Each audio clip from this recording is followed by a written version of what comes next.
here are the biggest games coming out in the rest of 2023. Now, before we get into it, friendly reminder that release dates change all the time and that this video is by no means a complete comprehensive list, but hopefully it's a nice roadmap for some of the bigger games coming out over the next 3 months, assuming they don't get delayed. First up, Starfield.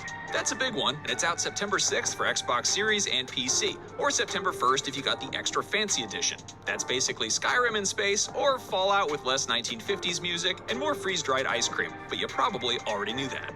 PS5 owners don't feel left out because you also get a big, huge, massive RPG that day, Baldur's Gate 3, which is all the fun of a D&D campaign without any of the headaches of coordinating the schedules of your flaky party members, unless of course you're playing co-op, in which case that still might be an issue.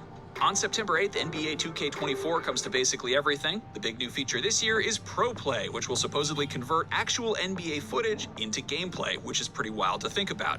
How much do you think it's going to break the game if you try to do that with clips from Space Jam or Air Bud? Somebody please test that out. On September 14th, Baten Kaitos 1 and 2 get HD remasters for Switch. The critically acclaimed JRPG series originally released on GameCube. On September 19th, Lies of P comes to everything besides Switch, and it's basically Bloodborne with puppets. If the obtuse title wasn't a dead giveaway, this adapts the beloved fairy tale of Pinocchio into a tough-as-nails Soulsborne action RPG. Hopefully, you'll be able to smoke cigars until you turn into a donkey. Not enough games let you do that. Still on September 19th, Mortal Kombat 1 reboots the long-running fighter's timeline and kicks it into next-gen so hard its head explodes, spraying blood everywhere. Somehow, though, this is also coming to Switch, which seems like quite a feat of engineering. On September 21st, it's time to get the crew back together to pull some more jobs in Payday 3, which will be hitting new-gen PC, as well as all the major banks in Manhattan. On September 26th, you can return to Night City in Cyberpunk 2077's presumably massive expansion, Phantom Liberty, which features the dulcet tones of one Idris Elba, as well as a ton of new changes to gameplay, which will also be patched into the base game for free as well. On September 29th, Cocoon comes to everything. This is a neat puzzle adventure game from one of the gameplay designers of Inside and Limbo, and it might look more colorful and cheerful than those, but you can bet it probably has some equally tricky puzzles to figure out as well. On October 6th, that coffee-swilling electric rat is back on the case when Detective Pikachu returns to Nintendo Switch. Disguises are a key part of detective work. Quit goofing off and investigate. On the 10th, Forza Motorsport hits Xbox Series and PC, so you can make a bunch of very pretty cars drive very, very fast, because that's a racing game and that's what you do in those games. On October 12th, Assassin's Creed Mirage ditches the massive sprawling action RPG approach of recent entries and instead goes back to its roots with a focus on stealthy murder in 9th century Baghdad. On October 13th, Lords of the Fallen is a big crunchy Souls-like running on Unreal Engine 5, which features a cool mechanic where you can use a magic lantern to peer into an alternate spooky dimension where everybody wants to kick your ass even more than they do in the regular one. That's on New Gen and PC. On October 17th, Remedy's fan-favorite novelist is back in the long-overdue Alan Wake 2, which is being touted as a proper survival horror game. I'm not sure how the first game wasn't already survival horror, but I'm also not complaining because I like being frightened sometimes. Bring on the scary antler guys. On October 20th, Spider-Man 2 swings onto PS5, and if you haven't been keeping track, this long-awaited follow-up will see Peter Parker and Miles Morales dealing with Kraven the Hunter, but also Venom, and probably some other bad guys who are waiting in the wings. Will Morbius be there? I honestly don't know. Maybe? I hope so. I want to kick his. It's Morbid time.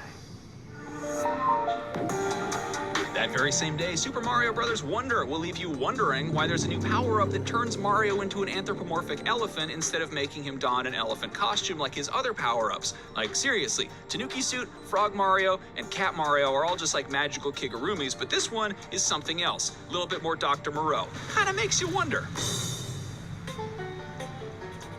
On October 24th, the Metal Gear Solid Master Collection Volume 1 brings MGS 1, 2, and 3 to basically everything, which is good news because these games are awesome, and the first one in particular has been infuriatingly hard to play by legal means. If you prefer something even more complicated and twisty and turny than Hideo Kojima's storyline, that same day you can become a civil engineer in Cities Skyline 2 on PC and New Gen.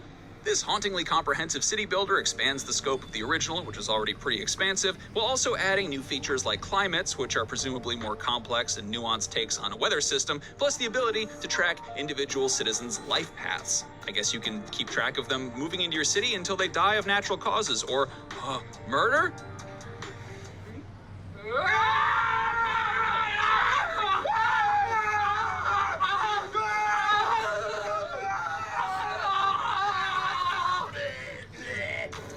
Speaking Speaking of frightening, on October 25th, just in time for Halloween, it's Alone in the Dark, a full modern overhaul of one of the games that helped launch the survival horror genre. This is bound to scare the pants off a whole new generation of players, as well as resurfacing some repressed memories of longtime fans. That's on PC and New Gen. At some point in October, Ark Survival Ascended is supposedly launching in early access. That is the fully overhauled redo of the original Ark that is now running in Unreal Engine 5, which should hopefully hold fans over until the sequel eventually drops next year or whenever. On November 2nd, Star Ocean: The Second Story R arrives on Switch, the PlayStations, and PC, offering a full remake of the classic JRPG, which is bordering on a retro game at this point, considering it first came out in 1998. That same day also sees the release of Thirsty Suitors, which is at least partially a dating sim, but it also involves cooking, I think, and turn-based combat, and maybe rollerblading. So basically what I'm getting at is that it's an indie game that is trying something new. That's on everything. On November 3rd, Wario is once again here to torment us with his wares, and this time around it's getting physical in WarioWare Move It. That's on Switch, and I'm so excited to injure myself playing this game. On November 10th, Like a Dragon Gaiden: The Man Who Erased His Name is the latest installment in the Yakuza series that recently rebranded its name, and the hero might have erased his name, but it would appear that it is none other than the OG, wonderful Yakuza hero Kazuma Kiryu. But really, leave this man alone. He's trying to take a break. He was going to call it quits after 6, but then they pulled him back in just when he was trying to get out. They brought him back, and now they're fighting him with garbage cans and traffic cones and stuff. Let him be. Dude wants to chill. Just when I thought I was out, they pulled me back in. November 10th, the hotly anticipated multiplayer survival game The Day Before is out, which looks like The Last of Us for the rest of us, and hopefully it's in better shape than the initial gameplay reveal back in February. On November 14th, Hogwarts Legacy finally comes to Switch, and I think we know who the real wizards are: the developers who managed to squeeze this massive modern game onto Nintendo's hardware. Better late than never, I guess.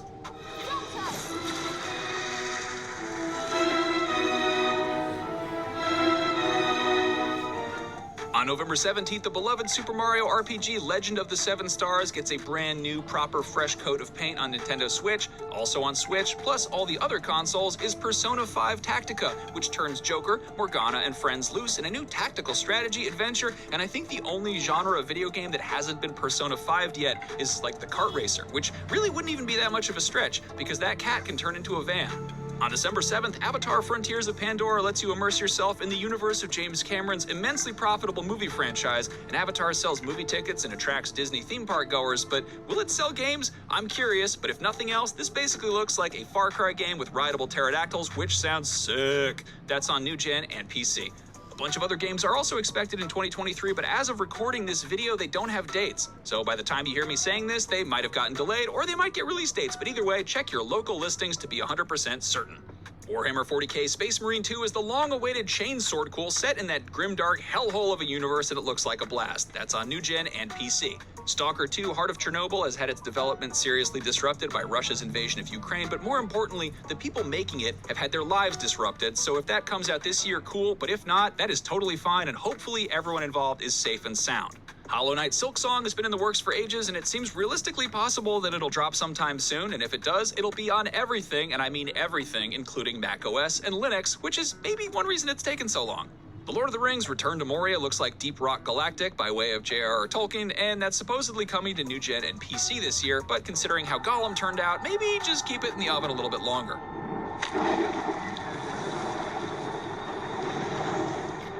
The Batman Arkham trilogy is coming to Switch, which probably could have called it a day by including Arkham Asylum, Arkham City, and the red-headed stepchild that is Arkham Origins, but thankfully it properly caps off the rock-steady Bat triptych with the proper third entry, Arkham Knight.